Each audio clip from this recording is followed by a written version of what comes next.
Hello hi friends. So welcome back to my channel. So हम लोग आज फिर से जो कि फेस लास्ट के रिगार्डिंग तो हम वही कंटिन्यू करते हैं।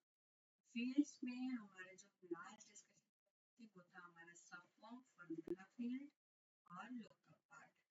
तो पहले हम लुकअप पार्ट देख लेते हैं। लुकअप में क्या होता है, हमेशा एक फॉर्म के अंदर दूसरे फॉर्म को के रिकॉर्ड जो होते हैं वो ड्रॉप डाउन में दिखाने के लिए हम लुकअप का यूज करते हैं। तो जैसे कि मैंने ये लुकअप यहाँ पे सेलेक्ट किया। अब जैसे ही मैं यहाँ पे लुकअप को लेती हूँ तो ये तो मेरा एप्लीकेशन का नाम आ गया। यहाँ पे मैं करूंगी सिलेक्ट कोई फॉर्म, इसी एप्लीकेशन का कोई फॉर्म। जैसे कि मैंने एक न्यू क्लाइंट का फॉर्म बनाया है, तो मैं न्यू क्लाइंट यहाँ पे सिलेक्ट करती हूँ और उसका फील्ड सेलेक्ट करूंगी कि ड्रॉप डाउन के अंदर कौन सी वैल्यू उसकी दिखनी चाहिए। तो जैसे कि मैं यहाँ नेम ले लेती हूँ और उसको मैं चेंज कर सकती हूँ, या तो आप उसे रेडियो में दिखा सकते हैं, ड्रॉप डाउन में दिखा सकते हैं, मल्टी सेलेक्ट और चेक बॉक्स में दिखा सकते हैं। तो फिलहाल हम ड्रॉप डाउन सेलेक्ट कर लेते हैं, इसको डन करते हैं। अब ये न्यू क्लाइंट के नाम से मेरा एक ड्रॉप डाउन बन गया है। देखो फील्ड टाइप, डिस्प्ले टाइप क्या है, drop down. Allow new entry का मतलब है कि आप दूसरे फॉर्म के अंदर इसकी एंट्री ऐड कर सकते हो। इसके बाद है सेट वैल्यू व्हाइल एडिंग। अगर मेरे को कोई कंडीशन या फिर कोई वैल्यू ऐड करनी है एडिशन के टाइम पे, तो मैं उसको अनेबल कर सकती हूँ। सेट फिल्टर, कोई फिल्टर लगाना है कि हाँ कोई ऐसा ही लगा सकता है या ऐसा ही डेटा डाल सकता है, तो वो लगा सकती हूँ, मतलब कि किसी क्राइटेरिया के बेसिस पे। एडवांस सर्च फिल्टर मेरा अलग होता है।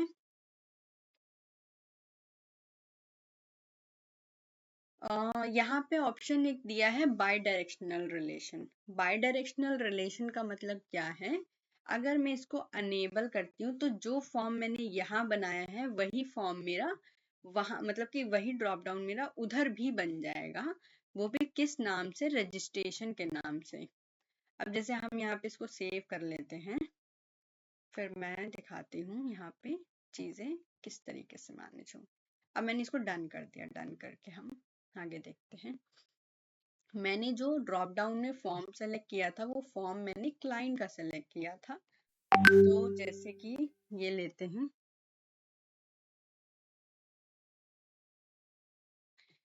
तो यहाँ पे मैंने ये सेलेक्ट किया तो आपको यहाँ पे ऑप्शन दिख रहे हैं। ये जो ऑप्शन है ये एक न्यू क्लाइंट है। अगर मैं क्लाइंट देखूं, यहाँ पे न्यू क्लाइंट ये है, इसका अगर मैं रिपोर्ट यहाँ पे देखती हूँ तो रिपोर्ट में मेरे पास ये एक ही डेटा है जिसका नाम ये है। अगर मैं यहाँ पे कोई और का क्लाइंट ऐड करती हूँ, जैसे मैंने इसकी ये आईडी दे दी, ये नाम दे दिया, मैंडेटरी इसमें। अच्छा देखो, फॉर्म के अंदर रजिस्ट्रेशन सिंगल लाइन के नाम से भी यहाँ पे एक ड्रॉप डाउन आ गया है। ठीक है, जो भी डेटा इससे लिंक होगा वो ऑटोमेटिकली इसके ड्रॉप डाउन में फिल हो जाएगा।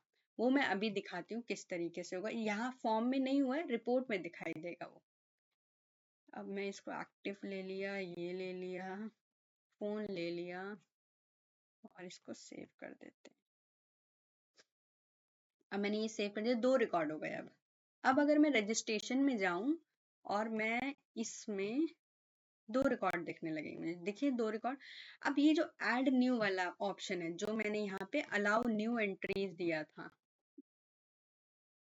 यहाँ पे ये ऐड न्यू, यानी कि ये जो अलाउ न्यू एंट्री है ये ही है जो आपका यहाँ पे ऐड कर रही है डेटा को। यहाँ पे ऐड न्यू का ऑप्शन दे दिया। ठीक है, अल्फाबेटिक का मतलब है कि ये जो आपको यहाँ पे ड्रॉप डाउन दिख रहा है इसमें सारे अल्फाबेटिकली ऑर्डर में आपकी लिस्ट आएगी।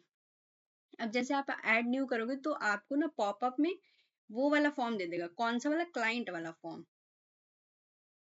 तो ये क्लाइंट वाला फॉर्म आ गया एज इट इज। अगर आप यहाँ पे कोई भी डेटा एंटर करते हो और मैं इसको सेव कर दूं,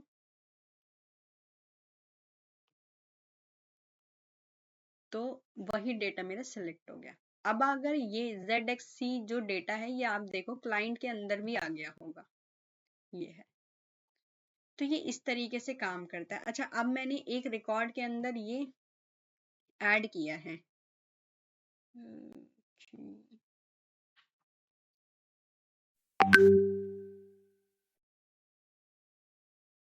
एडिट करके देख लेते हैं, क्योंकि अभी हमने वो डिस्प्ले में नहीं लगाया है। लगता है रिकॉर्ड ऐड नहीं किया अभी हमने। एक रिकॉर्ड ऐड कर लेते हैं, इसमें कोई मैंडेटरी फील्ड है नहीं। एक इसमें मैंने ये सेलेक्ट कर लिया HDF वाला, सेव कर दिया। क्लाइंट में जाते हैं, सेलेक्ट करते हैं HDF वाला, ये है रिकॉर्ड, और एडिट करते हैं तो ये आ गया। ब्लैंक है क्योंकि सिंगल लाइन में उसके अंदर अभी हमारा कोई डेटा नहीं है, हमने सिर्फ एक ही नाम डाल के सेलेक्ट किया था। अगर उसका नाम आता तो वो यहाँ पे आ जाता। ब्लैंक है इसलिए ब्लैंक दे दिया है उसने।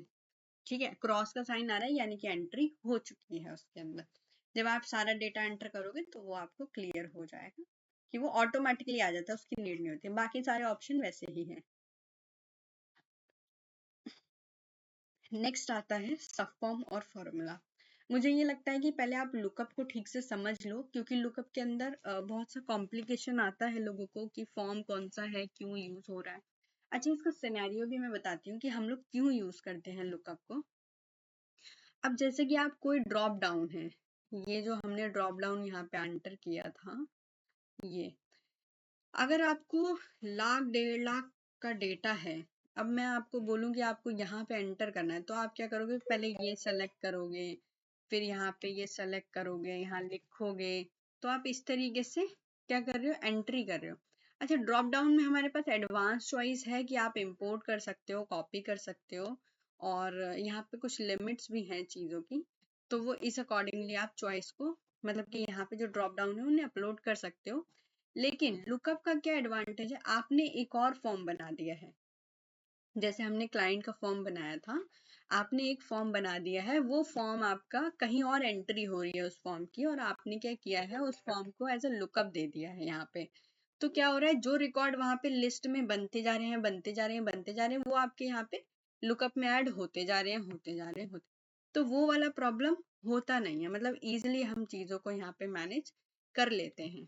तो इसीलिए हम यहाँ पे लुकअप यूज करते हैं, जिससे कि अच्छा, और सबसे बढ़िया चीज है कि हम जहाँ जिस रिकॉर्ड को लुकअप यूज कर रहे हैं उसके अंदर भी डेटा अपडेट हो जा रहा है, तो हमें ये पता चल जा रहा है इस डेटा का इस फॉर्म के साथ ये रिलेशन है। तो इस तरीके से हम चीजें कर सकते हैं। चलिए, तो अभी फिलहाल लुकअप का एक बार आप डिटेल देख लीजिए। लुकअप के बाद हम सब फॉर्म और फॉर्मूला स्टडी करेंगे, क्योंकि सब फॉर्म के अंदर ही हम फॉर्मूला करेंगे। तो बेटर होगा कि अगर आप लुकअप पहले कर लें, क्योंकि लुकअप का यूज हम सब फॉर्म के अंदर भी करेंगे। तो लुकअप अगर क्लियर होगा तो सब फॉर्म पढ़ने में हमें थोड़ा इजी होगा। तो मैं नेक्स्ट पार्ट में सब फॉर्म और फॉर्मूला फील्ड कवर करूंगी। फिलहाल के लिए इतना ही, फिर मिलते हैं नेक्स्ट वीडियो में। और thank you for watching my channel, and hope आप मुझे बहुत सपोर्ट कर रहे हैं। प्लीज़ और सपोर्ट कीजिए, जिससे मैं और ही ऐसी वीडियोस आपको अपलोड करती रहूं और आपकी चीज़ें और ही बेटर तरीके से क्लियर होती रहें। एंड प्लीज़ जाने से पहले सब्सक्राइब कर दीजिए। अगर आप न्यू हैं तो प्लीज़ बेल आइकन भी दबा दीजिएगा, ताकि आपको लेटेस्ट अपडेट मिलती रहे। Thank you guys, bye bye.